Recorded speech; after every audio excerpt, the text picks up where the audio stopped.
दुर्गा कवच। ओम गण गणपते नमः। महर्षि मार्कंडेय जी बोले, हे पितामह, संसार में जो गुप्त हो और जो मनुष्यों की सब प्रकार से रक्षा करता हो और जो आपने किसी को आज तक बताया न हो, वह कवच मुझे बताइए। श्री ब्रह्मा जी कहने लगे, अत्यंत गुप्त व सब प्राणियों की भलाई करने वाला कवच मुझसे सुनो। प्रथम शैलपुत्री, दूसरी ब्रह्मचारिणी, तीसरी चंद्रघंटा, चौथी कुष्मांडा, पांचवी स्कंदमाता, छठी कात्यायनी, सातवीं कालरात्रि, आठवीं माँ गौरी, नवी सिद्धिदात्री, ये देवी की 9 मूर्तियां और ये नव दुर्गा कहलाती हैं।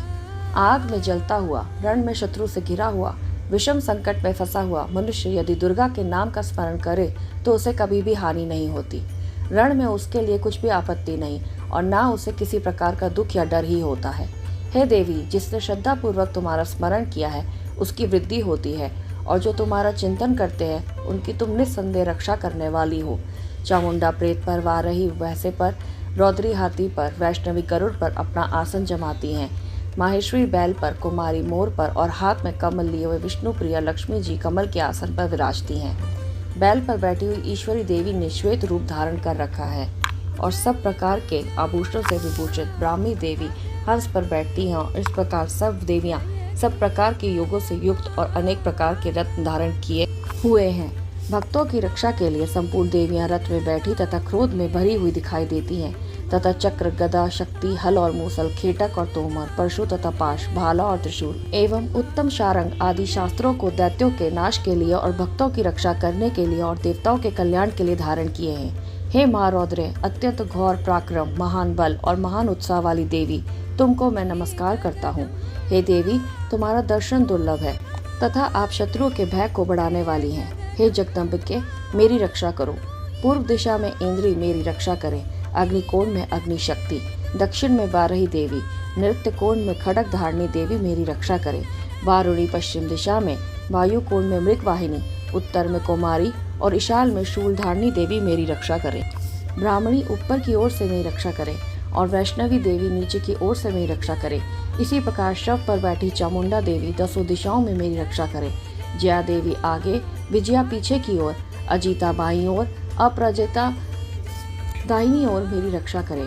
उद्घोतनी देवी शिखा की रक्षा करे और उमा शिर में स्थित होकर मेरी रक्षा करे। इसी प्रकार मस्तक में मालाधारी देवी रक्षा करे।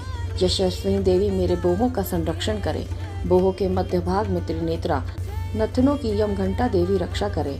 नेत्रों के मध्य भाग में शंखनी देवी और द्वारवासिनी देवी कानों की रक्षा करे। कपोलों की कालिका देवी और कानों में मूल भाग की भगवती शांकरी देवी रक्षा करे। सुगंधा नासिका में और चर्चिका ऊपर के होठ में, अमृत कला नीचे की होठ की, सरस्वती देवी जीभ की रक्षा करे। कुमारी देवी दांतों की और चंडिका कंठ प्रदेश की रक्षा करे। चित्रघंटा गले की घंटी की और महामाया तालु की रक्षा करे।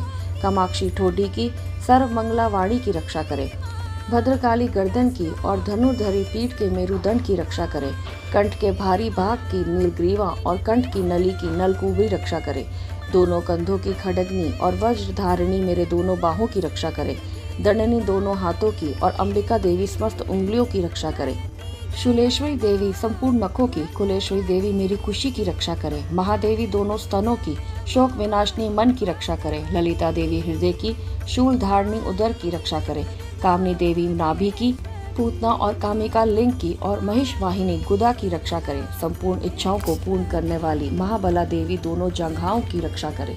विंध्यवासिनी दोनों घुटनों की और तैतसी देवी दोनों पांवों के पृष्ठ भाग की, श्रीधरी पांवों की उंगलियों की, स्थलवासिनी तलुओं की, दशरा करालिनी देवी नखों की, उद्धर्व केशनी केशों की, बागेश्वरी वाणी की रक्षा करे।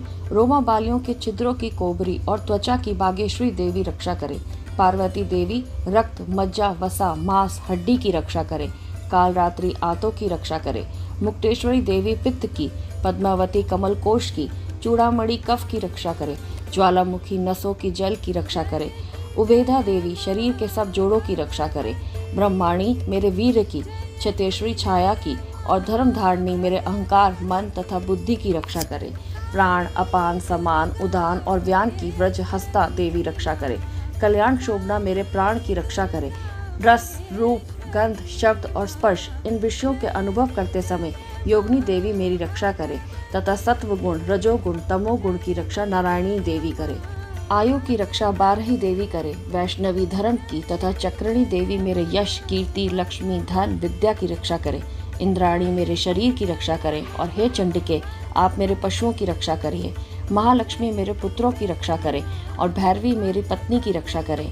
पथ की सुपत्ता तथा मार्ग के क्षमाकारी देवी रक्षा करें। राजा के दरबार में महालक्ष्मी तथा सब ओर व्याप्त रहने वाली विजया देवी चारों ओर से मेरी रक्षा करें।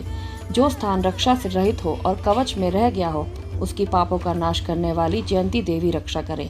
अपना शुभ चाहने वाला मनुष्य को बिना कवच के एक पग भी कहीं भी नहीं जाना चाहिए, क्योंकि कवच रखने वाला मनुष्य जहाँ जहाँ भी जाता है वहाँ वहाँ उसे अवश्य धन लाभ होता है तथा विजय प्राप्त करता है। वह जिस अभिष्ट वस्तु की इच्छा करता है वह उसको इस कवच के प्रभाव से अवश्य मिलती है और वह इसी संसार में महा ऐश्वर्य को प्राप्त होता है। कवचधारी मनुष्य निर्भय होता है और वह तीनों लोकों में माननीय होता है। देवी का यह कवच देवताओं के लिए भी कठिन है।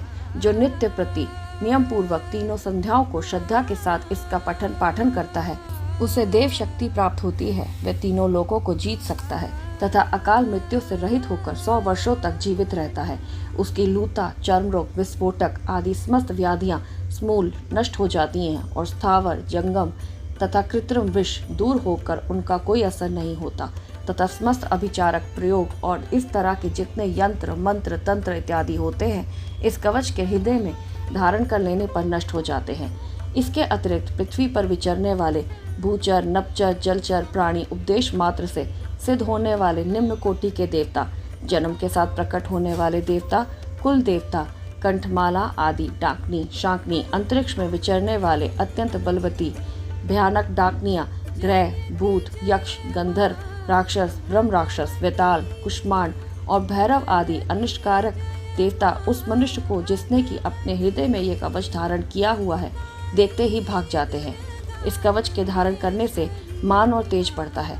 जो मनुष्य इस कवच का पाठ करके उसके पश्चात सप्तशती चंडी का पाठ करता है उसका यश जगत में विख्यात होता है और जब तक वन पर्वत और कान आदि इस भूमंडल पर स्थित है तब तक यहाँ पुत्र पौत्र आदि संतान परंपरा बनी रहती है।